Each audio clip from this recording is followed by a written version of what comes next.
Live from the Bellagio in sunny Las Vegas, it's the CRM Playaz.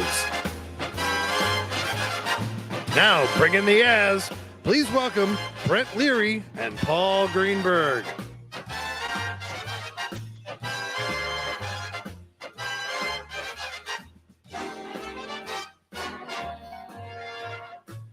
We're in Vegas, right? Doesn't this sound like Vegas? Apparently. We're bringing something. We're glad to be here. Wow, this is cool. Yeah, look at the walls, man. Everything looks great. They got a live studio audience. It's just awesome. By the way, I'm Brent Leary. I'm Paul Greenberg. We are the CRM Playaz, and this is like a first for us because usually when we do our show, you know, I'm in Atlanta or Stockbridge, you're in, Virginia, and we're in these small little boxes. There ain't nothing small about what's going on here today. It's not that big. In case, well, you can't really tell, but we are actually on the main keynote stage at Verint Engage at the Bellagio here in Las Vegas. You know what? Best hotel in Vegas, Bellagio, period. Tell you what, that bed was great. Got a great night's sleep. Really excited about what we're going to do here, right? Oh, well, look, as far as it goes, especially, I know the first guest I've known a long time. I love her. So that alone makes the whole thing work. And then we got two other people who are just extraordinary. Three other. That's right. We filled in. Everybody's extraordinary that comes on the show, especially when you're doing a show that brings the Az. Make sure we say the Z in that one. All right. So before we bring out our guests, and you're going to have to do one of your special introductions. Of course. But there is a bit of a time limit on this. So just what? So I have like a day? Not hardly. But anyway, okay. No, we're excited to be here. We just sat through the main keynote. I thought it was really good. It was really lots of interesting stuff. We'll touch on some of that as we talk to our guests. But initial impressions so far. It was a very different approach than any other vendor I've seen so far. Typically we've seen the discussions that we've seen that focused around Gen AI, and they focused around ChatGPT and so on and so forth. And then somebody's version of ChatGPT has been pretty much the rest of the discussion. This one's focused on very different approach. This is actually taken what Verint's done and built on the platform over the years. Yep. And yes, it's infused with Gen AI. Yep. But it's not the main focus of it. And instead they focus around bots, and we can get into that a little later. But there's lots to get into with the bots. Yeah, you're not kidding. Lots of bots. All right. So why don't we bring out our first guest? And as usual on the show, we always turn over the introductions of the guests to the venerable Paul Greenberg. The floor is yours. Yeah. The whole floor is yours. Venerable means old, by the way. This is Brent's way of putting it down. So this is the CMO of Verint. It's Celia Fleischaker. I've known her a lot longer than her tenure at Verint. I met her when she first became, or was planning on becoming, the CMO at Pros. And I will tell you, love at first sight with her. I just love her. She, not only is she great at her job, but she is this wonderful person who genuinely cares about others and is always out to effectively evoke the best in everyone. Yeah. And you know what? The interesting thing is she literally does that, right? So a lot of people might intend to do it, but don't do it so well. She does it really well. And the thing with Celia is she's also just awesome to hang with. So, yes. And catch this, her husband, Greg, he's a genius glass blower. This guy is like unbelievable. Wow. What he does. I thought you were going to say he was a guy that really liked blueberry bagels. But I would not say that even if I thought he did. Why don't we bring her on?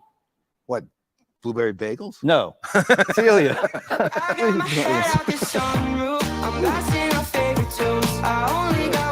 there she is. There it is.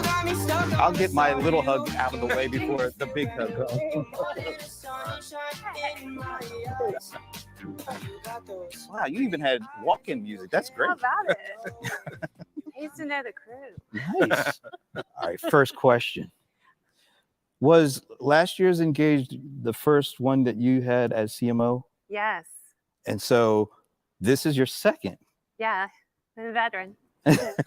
So give us a little different. What's been the difference a year in doing this event? I think knowing the players a little bit more, because I think any big event, you get to know people really well, the good and the bad. Not that there's any bad here. But so coming in, you kind of knew what you were up for. Last year I was kind of flying blind with the first event and being on site. But, you know, we had a great time in Orlando and enjoyed having you there. And this is so far so good, right? We're early days, day one. But it's feeling pretty good. Some nice energy today. Yeah, fun. absolutely.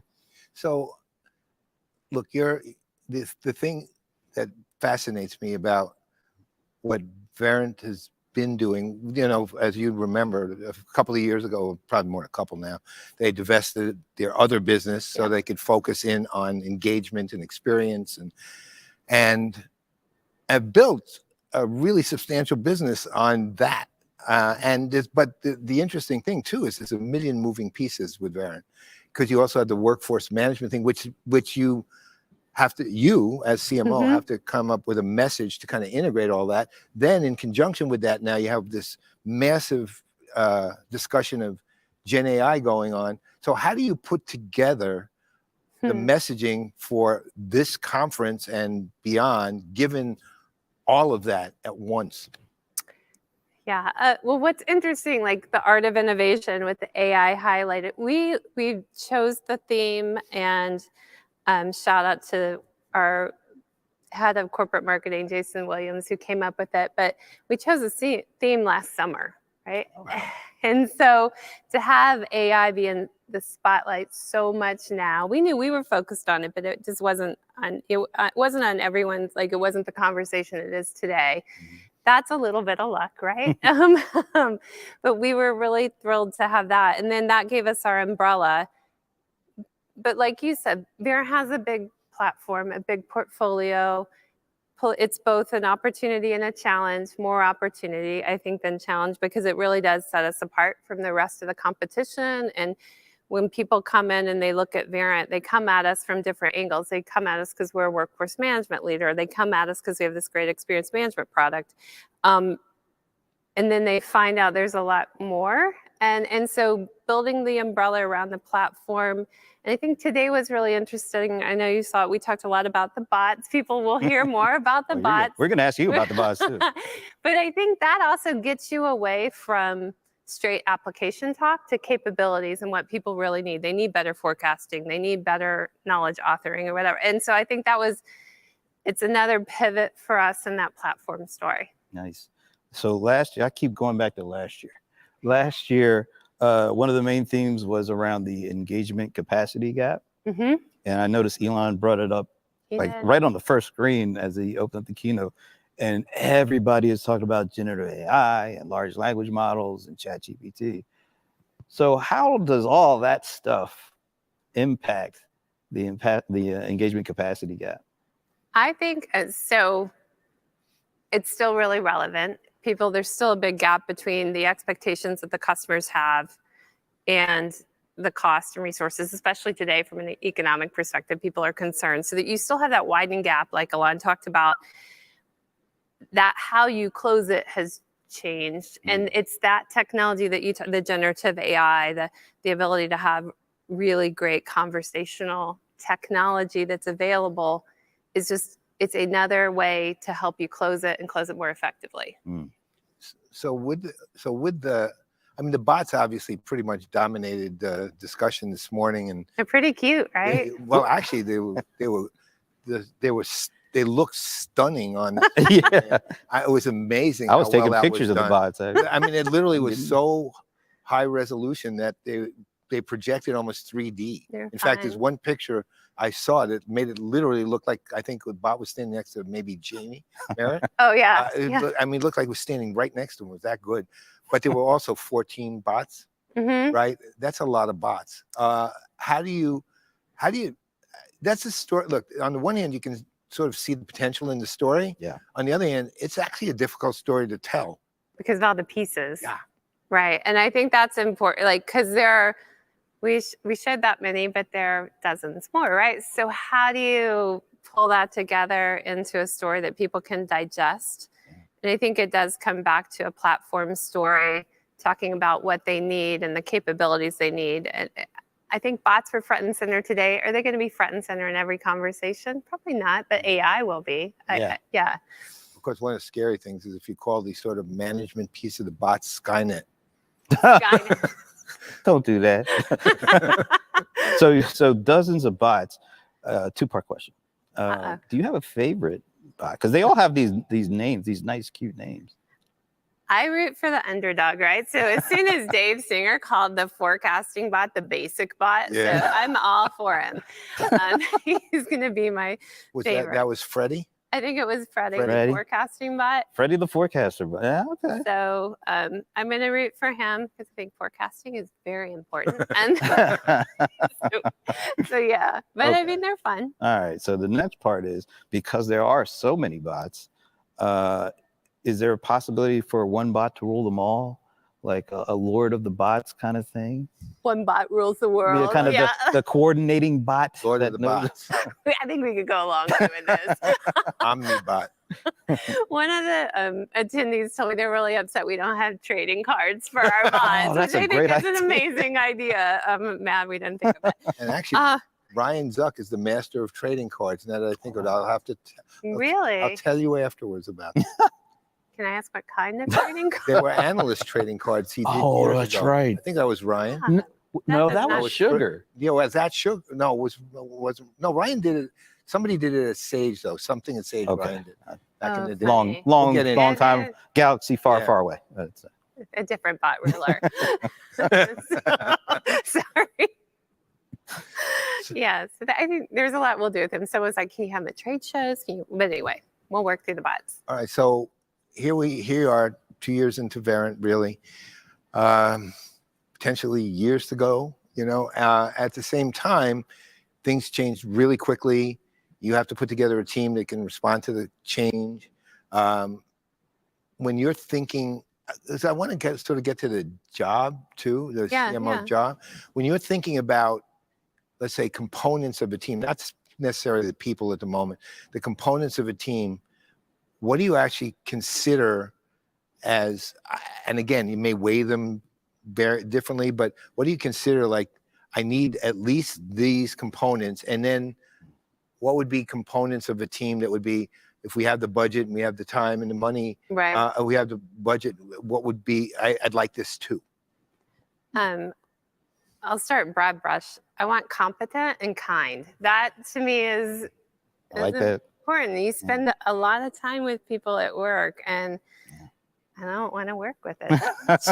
Like that's just, there's not enough. It's not worth it. Right. That to me, when I bring on new team members or looking at a team, that's important. From a skill set perspective, and I'm lucky with my team here. It's a great team, and I had a great one at Pros. You knew them too. Yeah. I want tech has become so much more important in terms of, and not just deciding what that tech stack is, but this idea of it's the data analysis, the analytical side.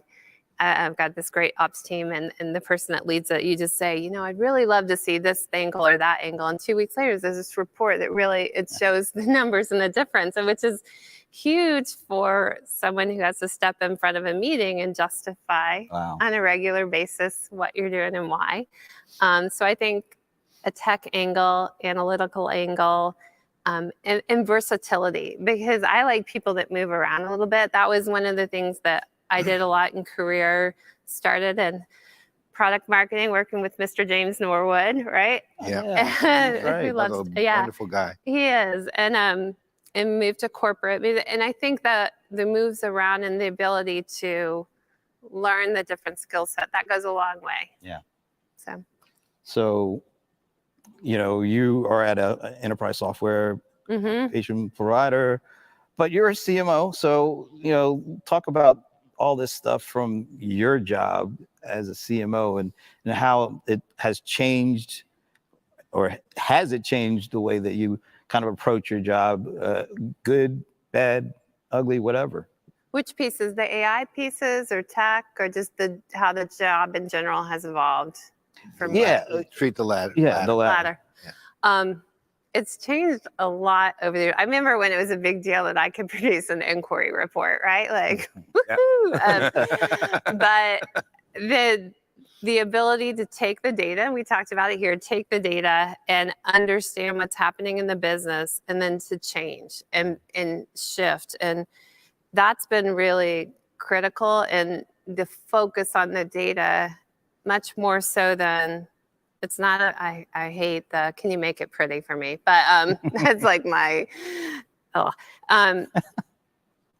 for marketing to be a partner in the business. Yep. And that's really evolved. And that was one of the reasons that really attracted me to Verint. When I talked with Dan on this, my very first interview was with Dan. I hadn't spoken to anyone in the company. They put me with him.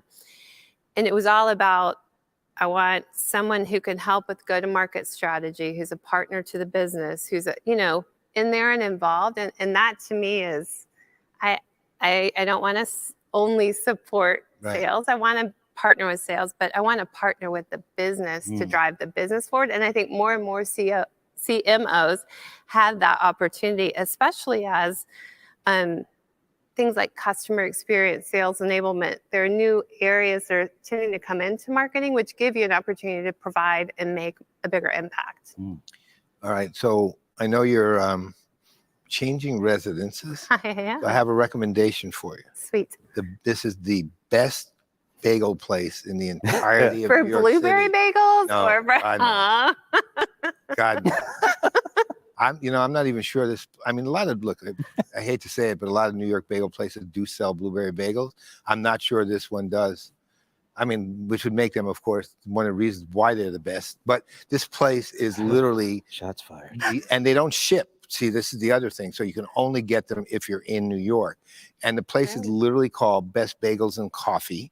Okay. And it's on 35th between 7th and 8th, 225 West 35th Street. Okay. They are off the charts, the best ever. Okay. And please tell me you will never order a blueberry bagel there if they sell them. Oh, boy. It'll be a salt bagel for me. That's my fave. Thank you. Moving along. Thank you. Do you like Thank blueberry you. bagels? Is that what it is? Yes. Oh. I felt alone in the wilderness until recently, where other people said, I too like them. So I feel That's vindicated. nice. Moving along, though. No, you had a really interesting conversation on the keynote stage with Sandra Douglas Morgan from the Raiders. How did that come about? And just talk about that a little bit. It was, so it's always fun to search for that keynote and figure out who's going to be the right fit. And being in Las Vegas, and her name came across in a list, and we were like, that's interesting. She's there. And then you start reading about what she's done, and you're like, whoa, like, Yeah. I mean, my jaw was dropping while she was talking. Yeah, we could see that. Yeah, I know. But they, she's just, and she fits so well with everything we want to project as a company. She's a leader. She's changing the game. She's innovating. She's caring. She cares about community. Just all of it. She's the full package. And so when she accepted the invitation, we were thrilled. Wow. And in my mind, I'm biased. I don't think she disappointed. She was pretty incredible, and just she was impressive. I mean, it's just like everything she talks about and the depth at which she goes to and what she's accomplished. The only thing is, she's a Raiders fan. Right. I knew it was coming. Understandably, but I give her a 99 out of 100. Though. Well, we at least know how she would answer the final question. Yeah, we don't. Do we even have to worry about that? Well, no, not really. I happen to know the answer. No, she's been on the show often enough to know. Yeah, she knows not to answer that. She knows what the answer isn't. Right. So not the Patriots. Right, but the other two don't. The other three don't. Actually. All right. We better move away from that. So what do you want folks that come to this event, what do you want them to take away and do when they get back home? I want, especially when I think about, it's a customer conference, when they go back, they're talking, I want them to be able to talk to their teams about the possibilities that Verint offers. Like, what are we doing today with Verint, but what could we do? And what will that mean for our business? Because they're going to go back, there's always a list of things they have to solve, and being able to understand where Verint can really help them solve that, make them better, make them heroes in their own right in their companies. If they walk away from the conference with a solid picture of that, I'll be really happy. Nice. So I've got, and there's going to be a caveat here, but so Verint has a lot of customers. Okay, I'm sure you love them all. Okay, but that was the caveat. I'm sure you love them all, but who's like, if you're thinking of a customer that just comes to mind because you just love what they're doing, you think they're so cool and they're doing a great job, and no disrespect to any other customer, but who comes to mind? What customer? A lot come to mind. All I of have them to come say to that. mind. But I'm going to highlight, there are a couple, and one is Stanley Black & Decker Outdoor, and you had Samantha. Last year. She was great. She's amazing. terrific, right? And she's able to talk about what we do for the product from all these different angles. So what we've done from with her team and improving how they schedule and forecast, but also she's had some issues with how she interacts with the software, and the way it works for her has made her be able to do her job effectively. And it's just a really cool combination of how we've been able to work not only with Stanley Black & Decker Outdoor, but also with her directly. Can I name one more? Yeah, sure. And then I'd say Denise Bank, which is, it's a Turkish bank. Okay. But they've used and Daniel can talk your ear off about them. He knows them really well. I know he's going to be on stage in a little bit. If we can get away from the wine talk another one. Right. Well, so I should tell the story, and then you can just reference it then. They're using real-time analytics and agent assist to help their agents, and they've done some really cool stuff with it where it's made a huge impact on their metrics with respect to customer experience. And I like seeing customers not just using us to schedule or on the channels, but actually the real-time side of it has been really interesting to see people pick up on. Nice. How long have they been customers? A few years. They were here last year. I don't believe they're back this year. I'd have to check. I don't know the exact number. Like a year from now, when we're back at Engage. I don't think we're going to be re-invited, Brent. A year from now, when you're back at Engage, what do you think is going to be the thing catching your customers' attention? Are we going to be still like just getting into the guts of all this Gen AI stuff? I want to see Gen AI and AI in general. I would love to have a whole panel of customers out here talking about the bots that we talked about, talking about AI, and being able to showcase how it augmented their team, so made them more effective. And then the bottom line return. I feel like I'm setting myself up if this doesn't get delivered. Don't worry, it's only being streamed and recorded. So That's right. The return, like what did it mean for their companies from a value perspective? What were the outcomes they got? I'd love to see them talking about their favorite Freddie bot or whatever it is and what it did for them. That Nice. would be thrilled. God, and there's some so much- playing cards. And then we will be trading cards. Yes. Yeah, you have so much you can do with that bot thing. Oh my God. I'm looking forward to seeing all the, like you can paint the bots and make them each a little different, right? So that they have their, like somebody like Freddie could be gold. Yes. That way you take the Okay. underdog and kind of put them I forward. like that. You know what I mean? I Or think you you need personality. And Yeah, each bot has their own Maybe personality. Freddie likes blueberry bagels too. There won't be if that happens, I will literally publicly condemn Verint. Okay. All right. One last question for me, at least. How did you pull off an event like this in the middle of moving? Moving was kind of a nice distraction, right? Like if things weren't going well one day, I could go pack a box. We'll see if everything makes it there. But I don't mind the move. I know a lot of people think it's just the worst. It's kind of exciting. My husband, you talked about Greg. We're excited to go up there and spend a few years. And yeah, it was. I'll probably collapse this weekend, but so far so At least it'll good. be in your new place, right? Exactly, exactly. It'll be good. Awesome. Look, 000, perfect timing. I think That we was did this quick. right. It was, course, it's quick. We're talking. I know. Nice That means person. it's too Let's- fast. We need more time. Well, first of all, thank you for having us Thank you. back, Oh my gosh, thanks for being here. and thanks for making time to do this. Yeah, this conversation. Absolutely, I appreciate it. Take care. All right. We'll see you guys. Now you're throughout- going to get another Oh, hug. yeah. You know. that's happening. Thank you. Thanks. Thank Little hug. you. That was fun. That was great. Again, always my favorite. Right Yes. there, walking off. I don't know if our next guest is ready yet. I have no idea. Not quite. I'm seeing somebody do this. No, I guess that means extend. It means Or is it this? I have no idea what the signal means. It means we got to just talk for a while until the person's ready.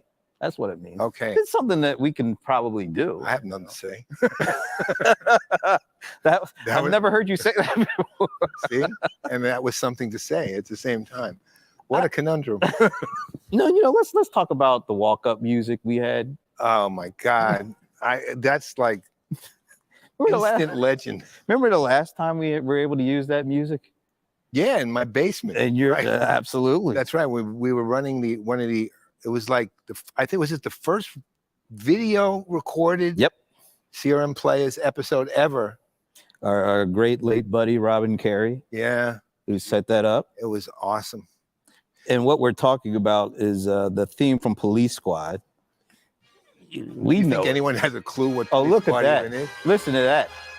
That's what I'm talking about. Think, folks. Leslie Nielsen. Absolutely. Come on, man. What's the movies? Well, it was the airplane? The ones where it's the Oh, Naked Gun. Naked Gun. Yeah, all that. That was little Naked Gun movies came from From the sixth episode. 6-episode, 1-season show, Police Squad. That theme you just heard. I love that. First of all, shout out to the crew. We actually got a real crew. I mean, this is awesome. You guys, you're spectacular. Yeah, I mean, we can Serious. literally say it to them right now because we can see it Right here. This is this company, Sardis. Yes. Sardis is a extraordinary company. They are. I highly suggest whoever hears this, you hire them. I Right? would hire them just for the fact that they found that theme song. Because that's not that. Look at the wall behind. Oh, it looks great. I mean, My you know, God. And just all the level of work that went into it and how fast they put it all together. And it really makes me want to get like a, what is that, like a 500 foot screen or something. I want that because yeah, our logo looks really good on a big screen. I'll put up a 500-foot screen on the front of my house. All right. So, we've been in Vegas for a couple of days. We've been to a lot of other events. The theme is Gen AI all the time. Yeah, almost 24/7 all the time. But I did like the way that it was talked about here. Yeah. It wasn't talked about as a standalone. No. It was talked about as part of it. It's kind of it's like a fabric really intermeshed inside the platform, right? Yeah. And that's ultimately the way. It's funny, like a lot of times you'll hear AI referred to either as a cloud or as a solution or as a like a engine or something. But ultimately, if you're doing it right, it's just fully integrated as part of a platform. Yeah. And I mean fully enmeshed too. And that's what, at least I will say, of all the conferences, this is the first conference I've seen that's had that approach, or a lot closer to that approach. I don't know how far along it really is or not, but a lot closer to that approach than any other company I've seen so far. And hopefully our next guest can enlighten us. I know it. Yeah, he's coming. So he's getting mic'd felt up. his presence. Yeah, he's getting mic'd up. But I'm you know what I'm really excited about? I'm really excited to hear your introduction of him because Well, no, I got one. you got one. Okay. Oh, well, I know what's coming. Maybe. You know something about him that you share. Yeah. Well, no, there's one other thing too. Oh, I okay. already figured it out. He loves blueberry bagels. No, I wouldn't say that if he did. That's the thing. You'd have to add that. I would never say that. We'll see. I can't even say the words. What if he does? I'm gonna ask. Well, we'll find out. What if he says he does? Like, what are you gonna do? Well, the only thing I could do was with Alan was throw him out of the tribe because we're both Jewish. But if Jamie's not Jewish, I can't really do anything. Oh well, and truthfully, I can't really do anything with Alan either. Actually, you know what I saw is like as he heard us talk about it, and he walked away. Oh no! Where'd he go? There he is. Oh no! Anyway, no, this is actually, this is, we always joke about not necessarily liking hanging around in Vegas. This trip has been a good trip. Yes, so it far. has. Yeah, it's actually been insanely enjoyable. And I think we got the thumbs up. Whoa. So now I turn things back over to the venerable Paul Greenberg to introduce our next guest. Now, this gentleman, Jaime Meritt, who is the Chief Product Officer of Verint, I haven't met him before. However, one thing I know about him is he loves cats, and we'll be talking about that. And another thing I saw today is he has an insanely good presence on the stage. That's true. Completely organic, completely relaxed, natural, absolutely not rehearsed. Or if he's or he's extremely well rehearsed. Incredibly best rehearsed, and fakes not rehearsing that person I've ever seen. But we also have it's also the man behind what we have just been praising forever about the product. So, Jaime, come on board. He was the guy that like rolled out all the bots too. Thank you for having me. It's good to meet you. I'm a hugger man. Did you pick your own walk-up music too? No, they do a good job. And these guys, Did you pick the wine? Or they're amazing, man. They're amazing. They're just like stars. All right, look, I guess we'll have to start with the product, but I really don't want to start with that. You can start wherever you want. I want to start with cats. I really Let's go for cats. I heard you love cats. I do love cats. So tell me more about. I do like total. So, well, I guess first off, I grew up always with dogs, and I always had dogs, and I never thought I would like cats. And then I think my daughter's 16th birthday, she wanted a cat. Okay. I'm allergic to cats. Oh my God. Definitely allergic to cats. Wow. Get a space. But my daughter wanted one, so we got the cat and just fell in love with that cat. And then she went to college eventually, and the cat left. So me and my youngest daughter also needed our own cat now. Each daughter gets a cat. Yes, everyone gets a cat. So my cat is Aaron Purr. Like, wait a minute. Yeah, we had a Hamilton thing at that time. Remember when Hamilton was big on Disney Plus, and we were all watching Hamilton? Did you teach Aaron Purr to shoot, or? Well, not yet. No. But he can rap. No. But no, Aaron Purr, and he spends a lot of. I mean, I do a lot of video conferences, as I'm sure you guys all do. And every day, every meeting, he's walking across the screen and needs treats, and he's quite fat now, actually. Yeah. But yeah, I do love cats a lot. I like that they're, versus dogs, and I love my dog too. But dogs are kind of easy, and cats make you work for it. Yeah. Oh wow. You got to work for that love. And I appreciate that. I think it says something about me in general, but it is. What is it called? What's the when you have a love that not unrequited? No. I don't know. Cats make you work for love, but which is where dogs don't. No. Well, dogs are too easy, and I love my dog, but they're it's you guys make it sound like that's a bad thing, but no, it's not. It's just I like to work for it. Right. Like I know, like if God forbid anything happened to me, the cat would eat me. That's a really comforting. There's something I like about that, Well, the other side with the other thing with cats too, which is that that meowing is just cat human. They don't meow. They don't meow to each other. They don't meow to other animals. They make very only weird humans. noises. My cat chirps. Yeah. So there's a lot of weird noises that come from the cat. Are they doing that when they're looking out the window? Sometimes That's when they're because looking they out the see window. birds, I'm right? gonna That's- excuse Yeah, yeah. myself Sure. here because. We're having a real cat banter Well, right wait a minute. now. Do you like cats better? Do you like bots? No. I still maybe. I really like cats, but no, I think like bots are that's where I spend a lot of my days with the cat trying to figure out how to get bots into the hands of our customers. Talk a little bit about what you were talking about during the main keynote. Absolutely. You guys introduced.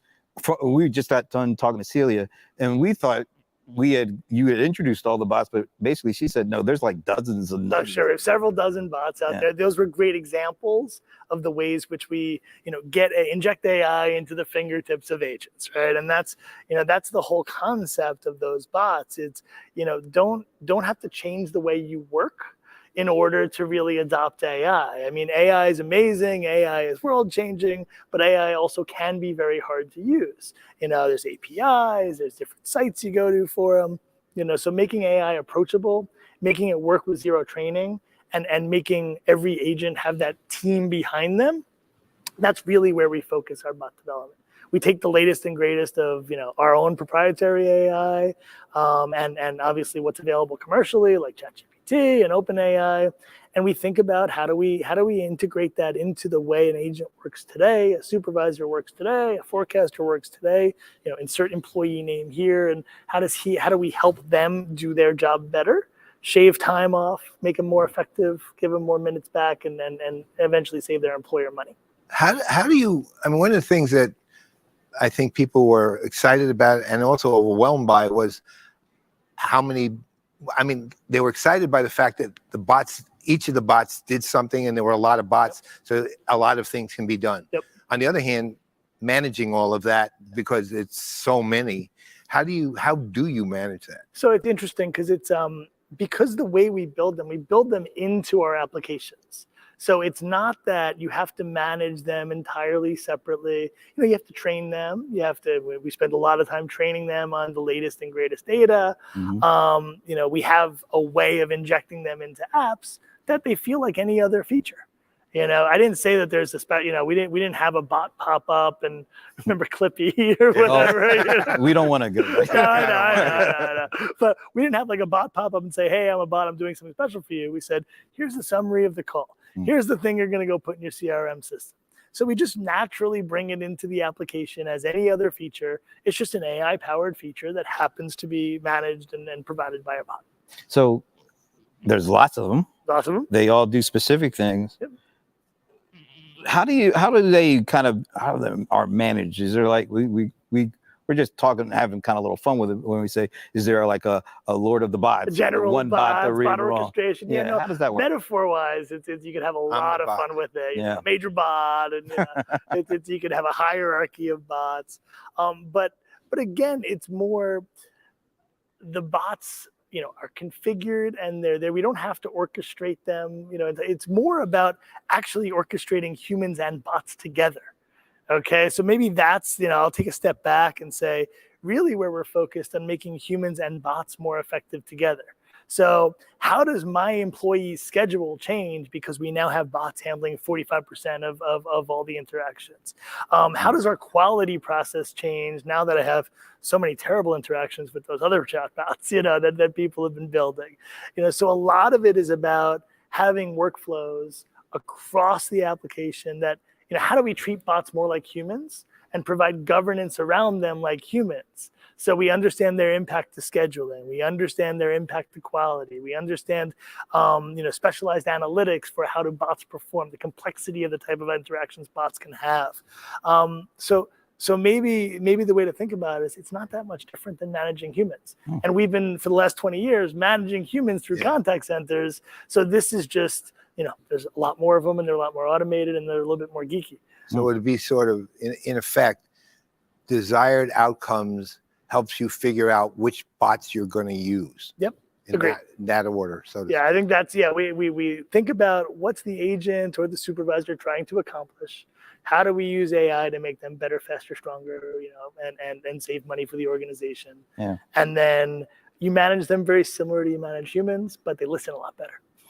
a lot of the focus when it comes to, at least I guess maybe from the enterprise perspective, when it comes to this Gen AI stuff, is productivity, efficiency, being able to do more with less. Go, Thank you. please feel out of it. No, you can't. This is just to tease me, right?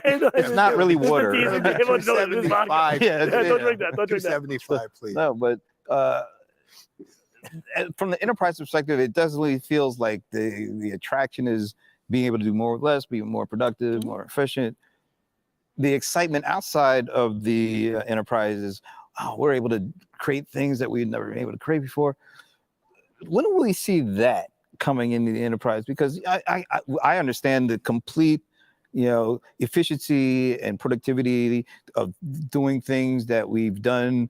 Can we do them better? Can we do them faster? Can we do them cheaper? Totally. But what about the idea of doing things that we've never done before? How does that get? Yeah, no, I agree. So it's the way I like to explain generative AI to not a practitioner or not maybe my mom. How do you explain generative AI? You do? Thanksgiving? No. No, she already laughed by the time I even mentioned generative AI.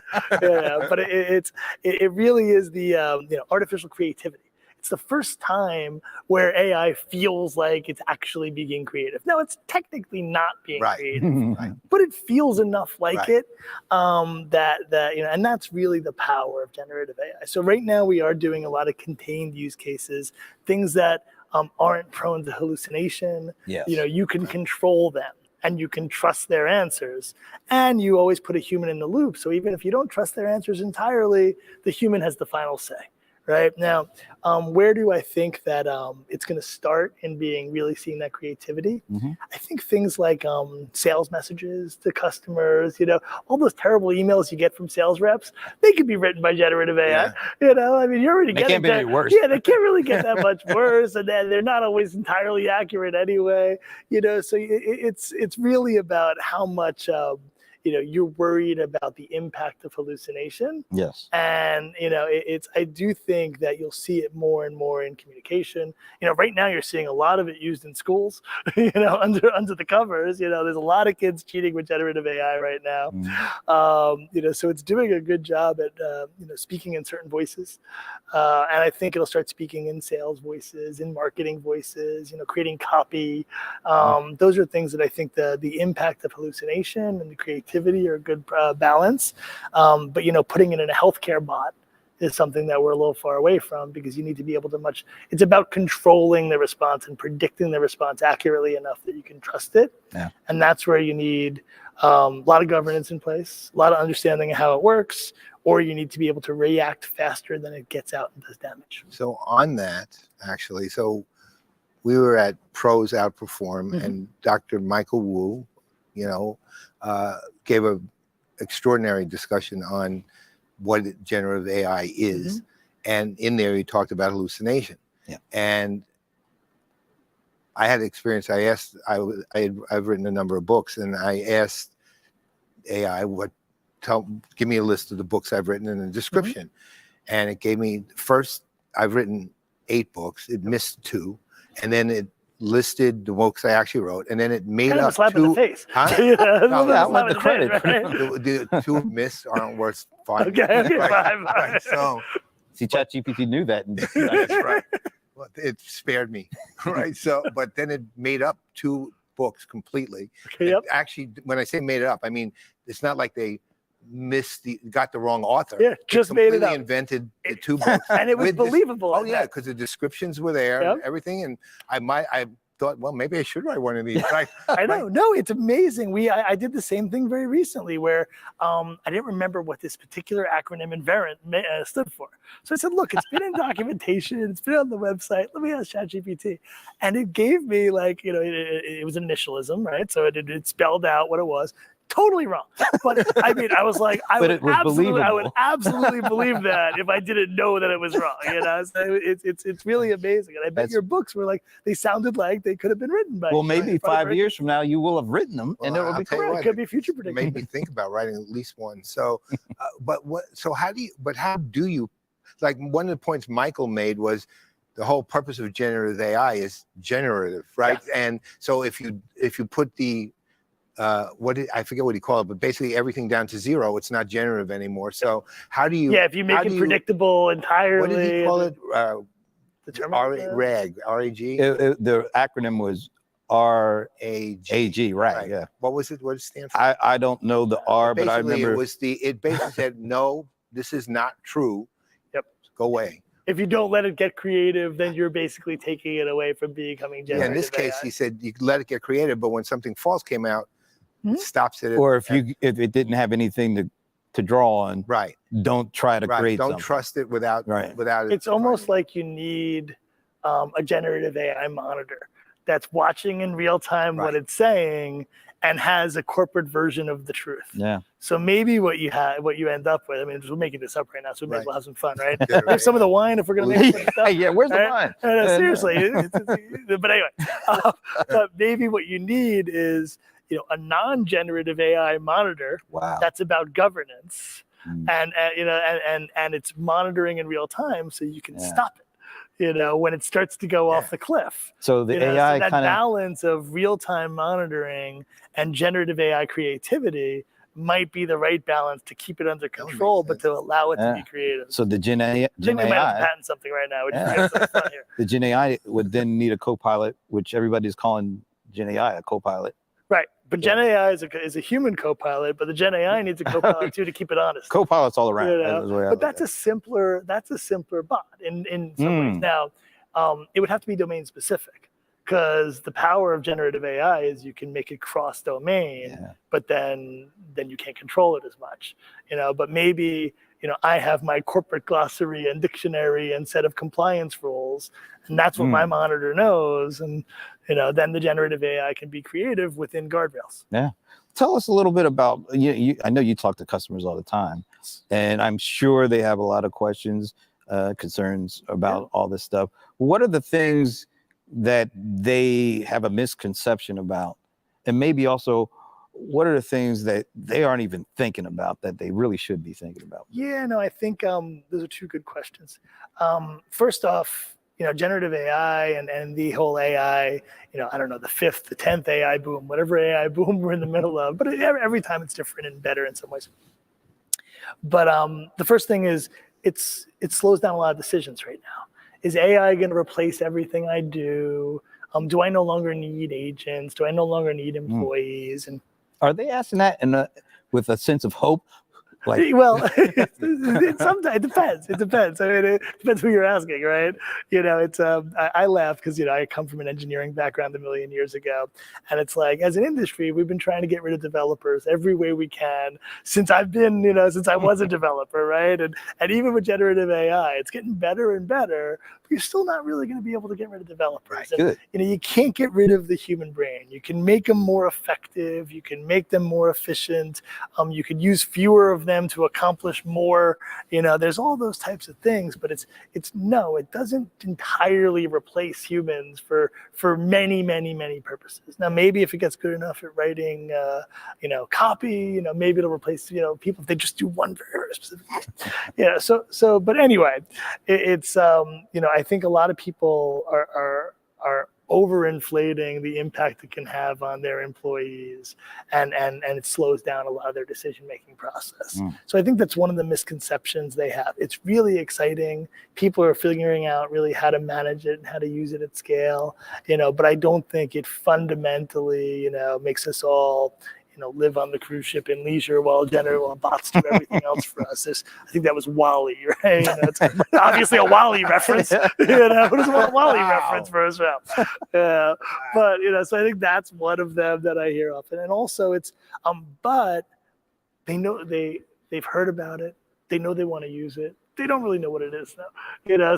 So a lot of my time is spent having these discussions with them, explaining, here's how we help you get value out of generative AI, why we give you a safe way of adopting it. So that's a lot of my time on generative AI. So one of the things Brent and I were talking about while we were waiting for you to come was you locked all the doors. You're gonna get in. We were locked up too. I'm knocking on all the doors. Bang on. We were talking about the fact that you actually have taken we've been to multiple conferences in the last few weeks, and every one of them has been ChatGPT, Gen AI, RGPT, blah, blah, blah. Yours was very understated the way you focus it. And the thing you do, though, which struck us both really interestingly, was that you have the way you've handled both Gen AI and of course, your historic Da Vinci AI it's just been interwoven and intermeshed throughout the platform. It's not like there's a cloud for it or there's a layer for it per se. It's just completely interwoven throughout, which is actually kind of refreshing because that's sort of the way it should be for everybody. So first of all, you could have decided to make it a cloud. You could have decided to make it, a layer. Why did you choose that? And it's, we had to, when we were building the platform and thinking about, what role, what are the central themes of how we want to build all of our applications going forward. A lot of our competitors start with communications, or a lot of our competitors start with, I don't know, make up something, right? But, we started years ago with, data and AI form the core. Every application needs equal, democratize that, will be fancy, needs equal access to AI and data, and everything else is built around those. So we lucked out, we came up with the right two things that we can build the platform around. And we also knew that those are the things, that drive, data drives tremendous business insight, tremendous business value, and AI, the one thing, it's like the death and taxes thing. The one thing I know is that there's going to be a next big thing in AI. It's going to be consistently changing. It's going to get bigger, faster, stronger, right? So we knew we needed flexibility to adopt the latest and greatest in AI and not tie ourselves to any one thing. So that's where we took a framework approach of data and AI at the core, all the applications around it, and we've really benefited from it, and potentially more so than we even expected 3-4 years ago when we made these decisions. So luck is sometimes good. I'm going to go back to a question I think I've asked almost everybody I talked to this year. Austin? Wrong question. No, last year, this time, nobody was talking about Gen AI. Nobody was talking about ChatGPT. I don't even know if it was there last year. It was like December where it went crazy. November, December, yeah. And then it just blew up. Are you surprised at the quickness of how this thing has overtaken everything? It's amazing. So no, we love hype, like we're always looking for the next big thing that everyone wants to yell about and get super excited about. I mean, I've been in software for 100 years. I'm an old person, so no, people have been excited about, remember big data? Remember how much hype we had around big data and how every business insight was available? You just store it everything. What about like blockchain? Blockchain was changing the world, and crypto was replacing all currencies, and governments were crumbling. I minored in AI in college, and I'm 100 years old.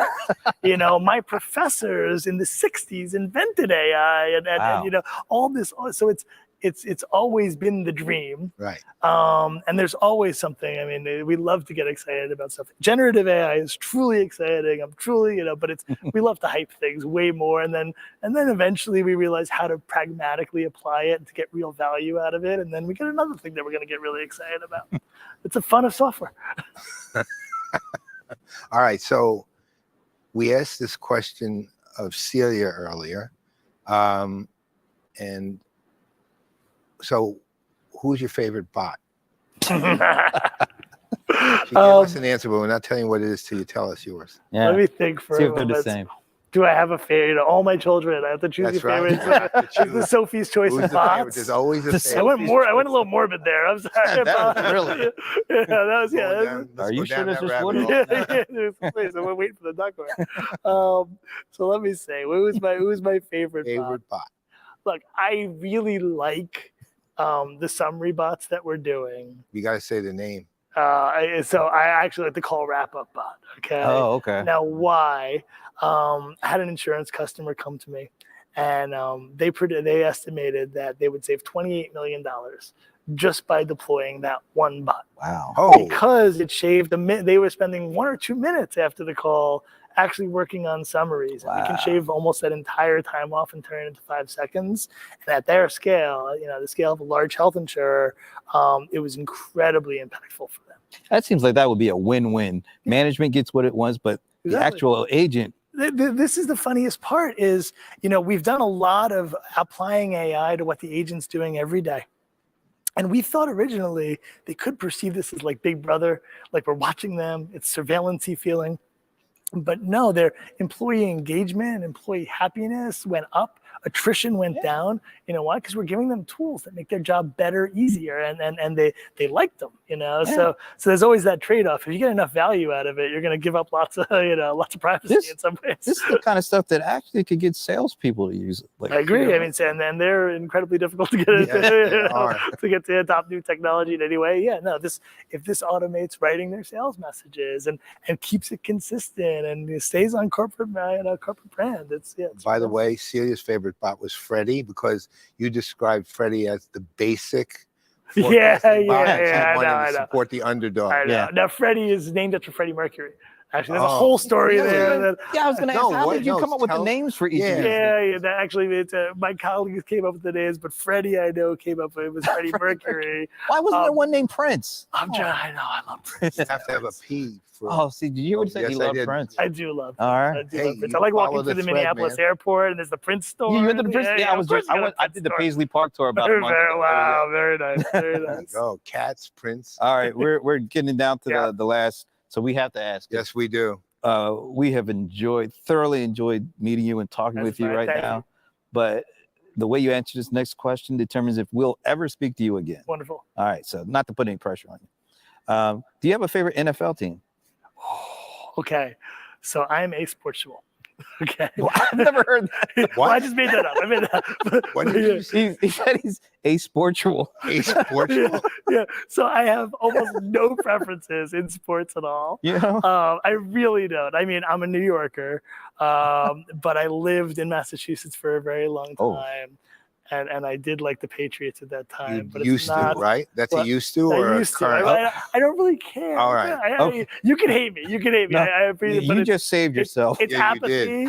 It's not preference. No. Okay. That's works for this answer. Because you're asportual, we'll go with that answer. And you let me go. Because there's only really one wrong answer. And that's the Patriots. I know. I have to imagine that's the. But if you live in Brent's Rams. I've lost Giants. 2 Super Bowls to those dudes. Right, Giants I can get behind. I used to go to the Meadowlands as a kid, and I loved that. Yeah, absolutely. Okay. All right, one last question. Yep.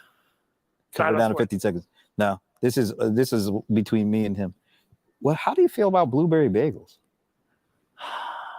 So I'm a New Yorker. And it's blasphemy in a way. Oh my God. Thank you. Yeah, but a Thank cinnamon you. raisin works. But Right, that's different. Yeah, I understand. I'm sorry. I was doing so good at until abomination. You call it blasphemy. Oh my God. But I will eat a so Hawaiian right. pizza, which I feel like Hawaiian pizza. I will eat a Hawaiian Isn't that an pizza equal level of blasphemy? I agree, but it's for some The reason. only thing I am fundamentally opposed to as a human being is blueberry bagel. Okay, well, it's good to And on that and evil and on that cheery note, and evil. Jamie, thank you for stopping by and doing this. This is great. Thank you. Awesome. Absolutely. Good fun. Hey, thank you. Great meeting in person. Absolutely, man. Thank Yeah, you got to get the hug. Thank you for that. Very good fun. Thanks, guys. All right. I was doing so well until that last question, I don't know. But that was great. That was a lot of fun.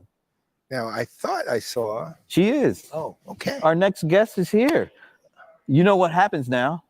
We turned it over to the venerable Paul Greenberg for introduction. So this I've gotten 3 in so far. I got 1 more to go. 1 more venerable. I know. Well, don't worry. I'm becoming numb to the term at this point in my life. Or maybe it's just because I'm going deaf, which fits the other part of venerable. So this is a total pleasure, joy. And first time. And the very first time that she has ever been on CRM Playaz. I'm speaking of, for those who have no idea what I'm saying here, Maribel Lopez. She is one of the best analysts in the business. She is respected throughout it. She is an awesome human being. I mean, at every level. It's like we don't see her that much. No. But when we run into her, we're always happy. It's always a pleasure. Always. Yeah. I mean, and she knows her stuff. So Maribel, why don't you come on up and let's strut your stuff here. Wherever you are. There you are. Yeah. Oh, look, there's a little walk-in music. Okay. Ooh, I can watch on Yeah. Wow. Welcome.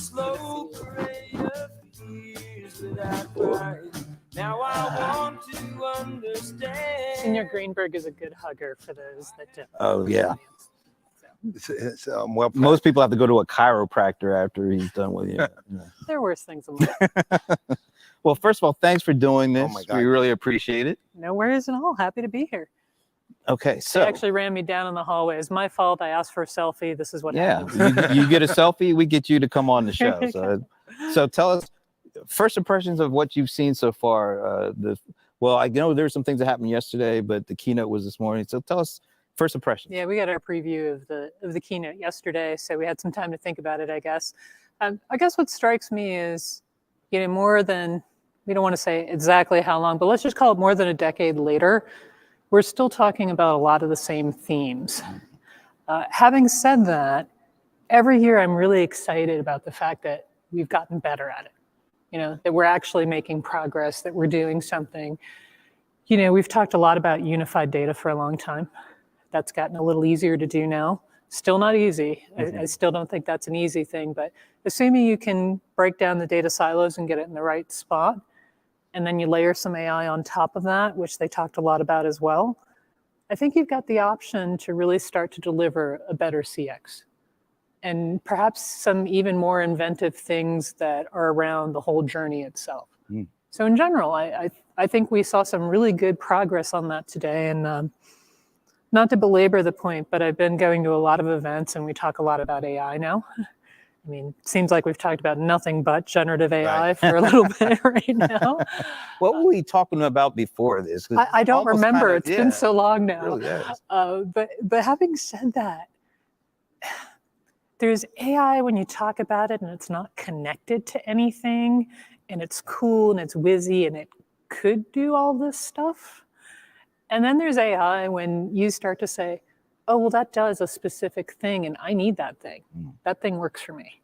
Maybe you don't need all of AI, but maybe you just need that one thing. Yeah. And I really feel like we had some things today that were represented in there's a bot for that category, which we were all joking about earlier. There were a lot of specialized bots that rolled out today. A lot of really good implementations of AI that's based on your data that could make a difference. So I think there's opportunity. So when you look at we've all been in the CX, CRM, et cetera world for a long time. We won't say how long. Right. That's unkind. Well, let's say this. The beard. A while. It's been a while. We a hot minute. But that's right. A hot minute. Hot minute. We've all been for a hot minute or two. Yes. All right.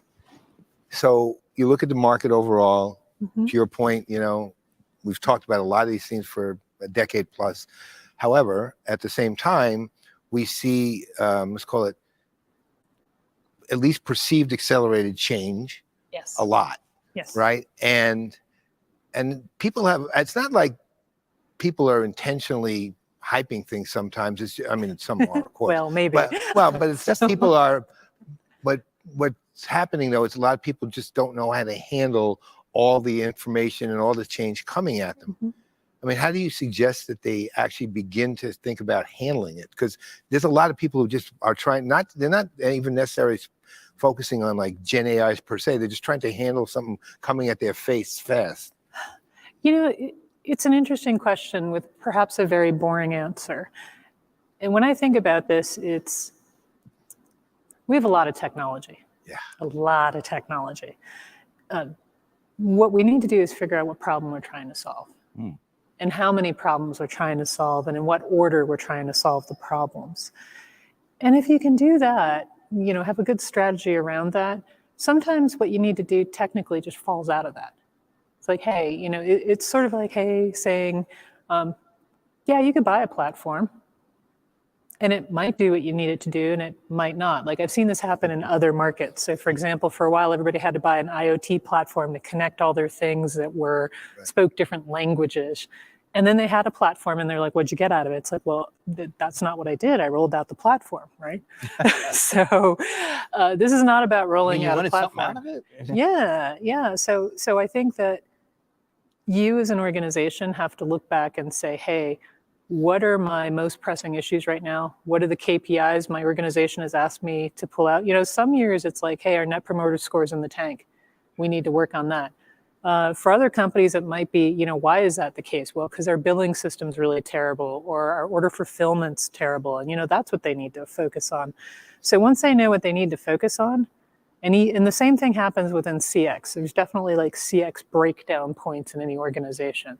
So I guess that's where I'd say start. Try to figure out where you can get a good bang for the buck, or where you can demonstrate 1, 2, 3 low-hanging fruit things that give you enough momentum to say, hey, you can invest in this, because investment's another big issue a lot of our clients struggle with.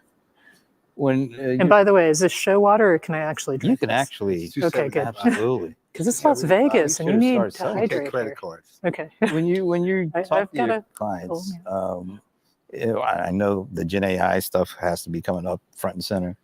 Are they looking at it as a way to, like almost sort of like back in the 1800s, where the dude would go around selling tonic, and it would be like, whatever your ails, this will fix it. Are they looking at it like that? There is a little bit of Gen AI pixie dust for sure. You sprinkle it on something and everything's magic. Having said that, I probably should step back and say, if we spoke about where we were and where we could be and where we are. So there was a point where we were all talking about AI, and it was science fiction, and it was the Terminator, and nobody really believed it. And I'd go into organizations and I'd talk about all this great AI work that was happening and didn't want to talk about it, right? Now we've over-indexed a wee bit on Gen AI can solve everything, which I think people are coming out of the other side of that saying, okay, it's good for some things. Some of the things that Verint spoke about in our meeting were really around like, how do you bound it and how do you guide it so that it's not just the Wild West of things? And I think that's a really important discussion. So if you have the right use case for Gen AI, it can be great. But it's figuring out what that use case is, if you have the right data, how to bound it in the right way so you get the answer you need. I think it's extremely powerful. I think it's changing apps and services everywhere. But it's not without its challenge. Just leave it like that. So there's been a lot of, over the last few years, one of the things that a lot of us have focused on have been platforms and ecosystems. A lot of discussion of platform. Yeah. Not really on ecosystem. And I'm not talking about here particularly. I mean, just in general. Talk a little bit about that aspect of it, because we're looking at things where, for example, their workforce management and CX, so employees, customers. Then there's the back office, front office. Supply chain is now as much front office as is back office in terms of impact. I mean, how should people start? First, is ecosystem something they should be looking at, and how does that impact the way a business looks at itself and then goes to market? Hey, CX takes a village. That's, there's definitely an ecosystem play to be had with it, because CX is so large and it has so many tools involved in it.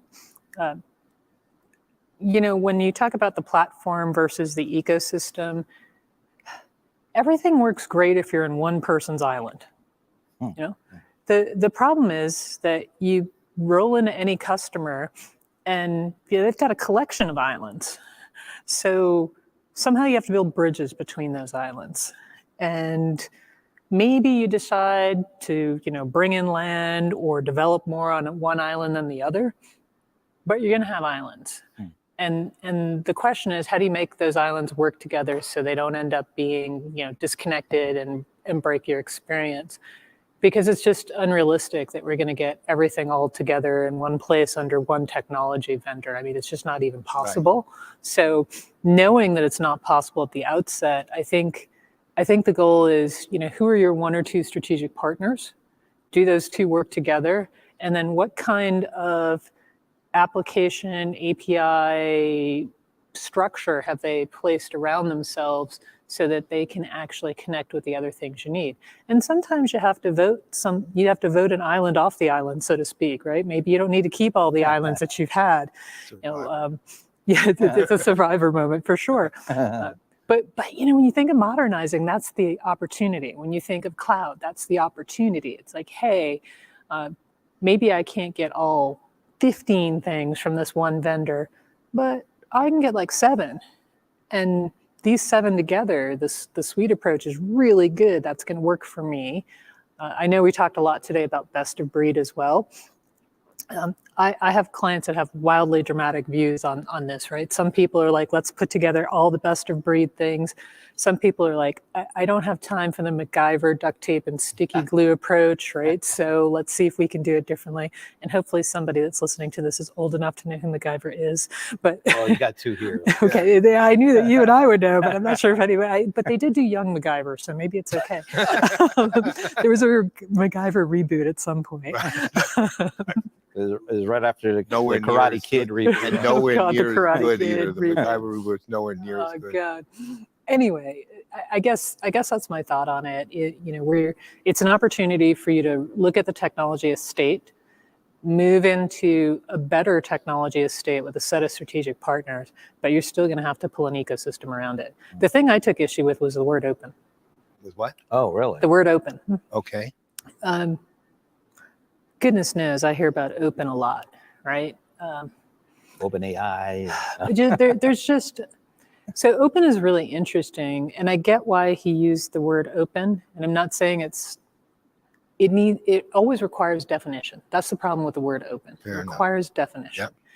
Yep. Because sometimes when you say open to a client, they think open source, they think not enterprise managed, they think lacking security, governance, blah, blah, blah. Now, in this particular case, you're probably not thinking that. Right. But on the flip side, just for kicks here, right? When was the last time a technology vendor walked into you and said, I am closed, proprietary, and on-prem and proud of it? When does that happen? So, not for a bit, right? So while I appreciate the ethos of open, the larger discussion around the ecosystem, as you mentioned it, the ability to connect to various data sources, the adding a bunch of stuff in a platform, but also working with a bunch of different things. I think all that was the right messaging. It's just sometimes I get really hung up with the word open because everybody uses it. And I'm like, okay, how is that a differentiator?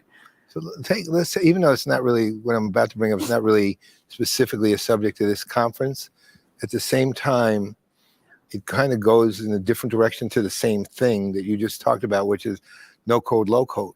Right. Which is basically taking a different part of that. So what about the efficacy of that? Of low code, no code? Yeah, because, theoretically, I can just go out and build something. And I remember years ago, Lotus Notes, which was always underappreciated. Notes. Wow, as you're really going on the way well, that back was- machine. Well, you brought up MacGyver. That was out Fair point. That's how I was opened the introduced kimono. to it, by MacGyver. But they were actually you could literally, they were kind of like a no code platform, really. I mean, you could develop anything you wanted. And I remember, this is how far back I really go. Coopers and Librand, which is what they were at the my time. goodness. That's how long ago it was. I They worked at had PwC. They had a Lotus Notes afterwards. practice, and they gave Lotus Notes to the people in the company. And 2,000 people developed apps that were being used inside the company, right? And Wow. their issue wasn't that they were worried about the people having the freedom to build it, but how they're going to govern all that, right? Yeah. And a guy named Alan Barron was actually running the governance of the Lotus Notes. But that is still the issue with, obviously, low code and no code, is how do you govern the fact that you're giving the freedom for people to build things that they don't ordinarily do?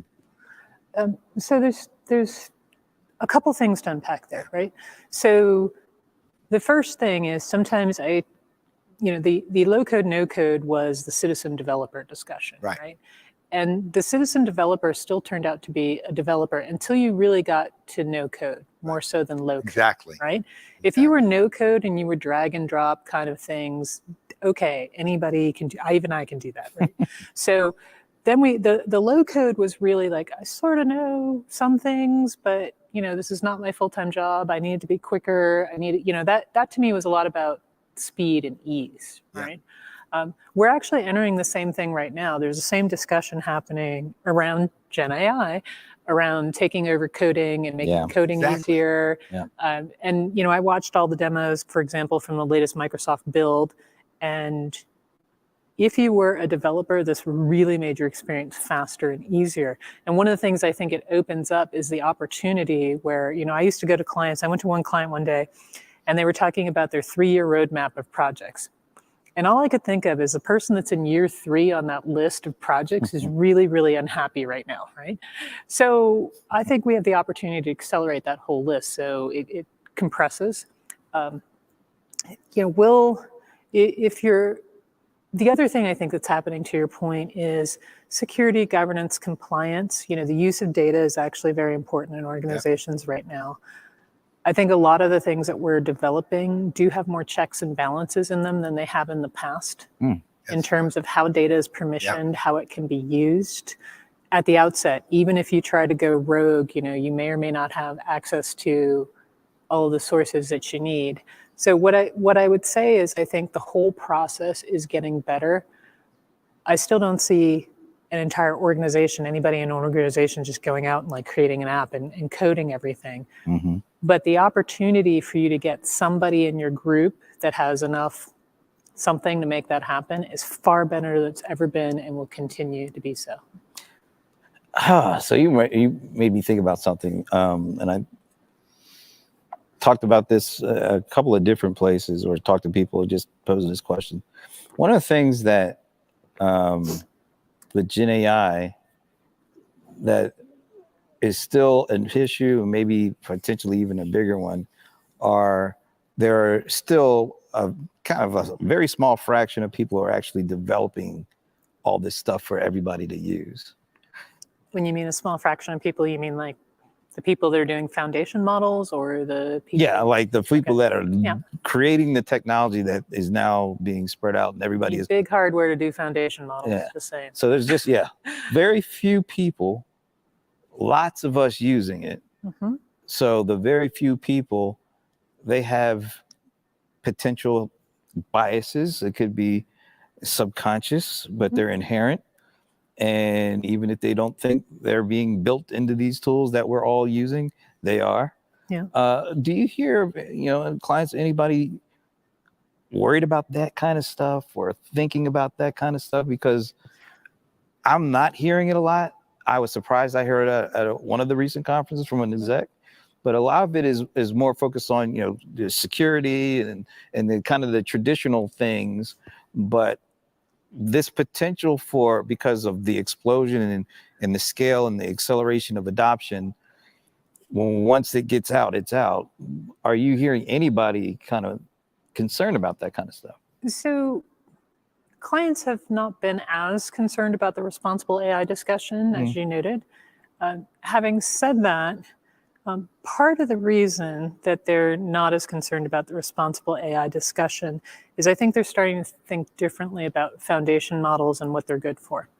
So a good example of that actually is what we've been discussing at this conference. There's a difference between you going to ChatGPT and asking it for answers that were based on everything that was in the internet versus I have my own data corpus.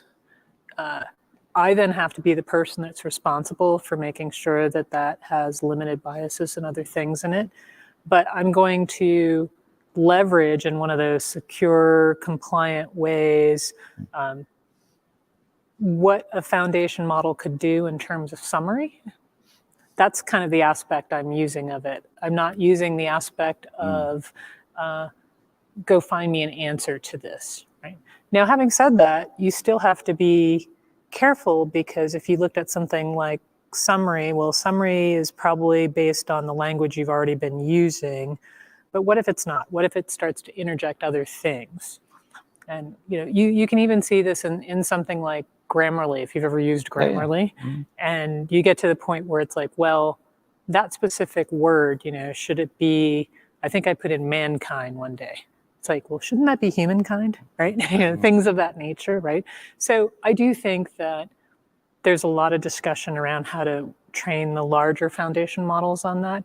But I also think a lot of organizations are saying, hey, we're going to use our own data. And so we have to figure out how to do that.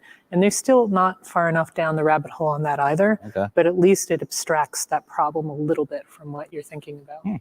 Unfortunately, my memory's faulty as to where or what this was, but I literally yesterday saw an article by someone on a organization that was working on removing racial and political bias. And those were the two specific biases they talked about from AI.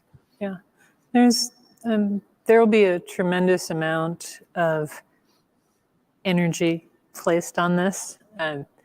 It's also a controversial topic as well. Yeah.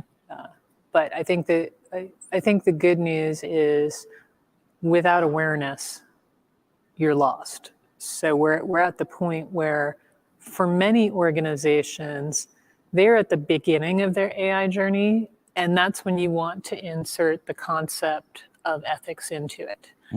You also want to, so the thing about AI that's interesting that I think people forget is it is learning. It is not a one and done kind of thing. Right. So you just don't roll out a model and say, we're done with that, moving on.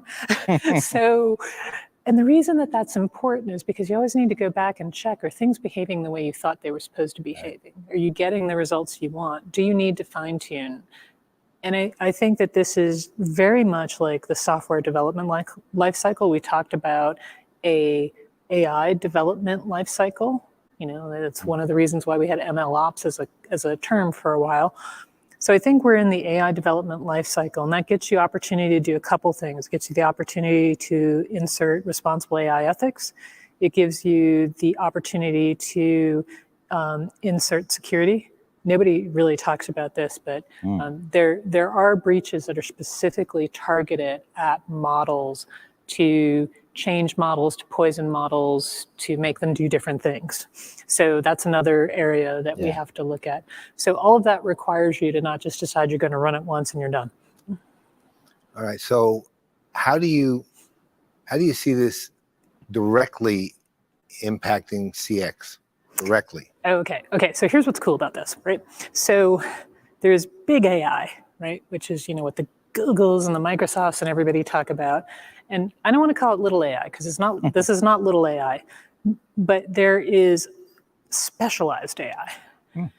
And I think that's, and they called it specialized bots and the like, and I think that was a really good way of looking at it because it's more task specific, industry specific. So why am I excited about this? I'm excited about this because the people that are doing AI for CX actually know CX. So they're what a novel concept, right? So if they actually know CX and they try to design the AI at the outset to be related to CX, you get, better performance of the AI in general, but you also get people that are skilled at a task trying to do these things for you. So you're not sitting around in your organization trying to find somebody that knows how to do prompt engineering so that your CX AI can work better, because who can find those people anyway? Nobody. So therefore, you need to leverage your technology vendor super heavily to make this AI transition happen for you. That's where it happens. All right, we're down to the last couple of minutes here. I have one question. I want to know why there's a duck horn up there, because that looks really tasty. Yeah, that's coming up next. Sorry. Favorite bot? They named about 12 bots. Do you have a favorite Dora bot? the Explorer for sure. Oh, right away. That was right away. Yeah. Why would I not love the Insight bot? right. I'm an industry analyst. We're all about the Insight bot. I mean, okay, is that the first bot that I think everybody is going to gravitate towards? No. What's the first bot you think they're going to gravitate towards? I mean, some of them are obvious, like the wrap the summary up. bot? Yeah. Yeah, that's the wrap up is like, oh, well, who couldn't use that? Yeah. Those kinds of things. So Celia's favorite bot was Freddie, because he was because Jamie had called Basic. him the basic forecast bot, and she thought he was the underdog. She was sticking up for He her. was Oh, the there you underdog go. bot. The underdog. There you And- go.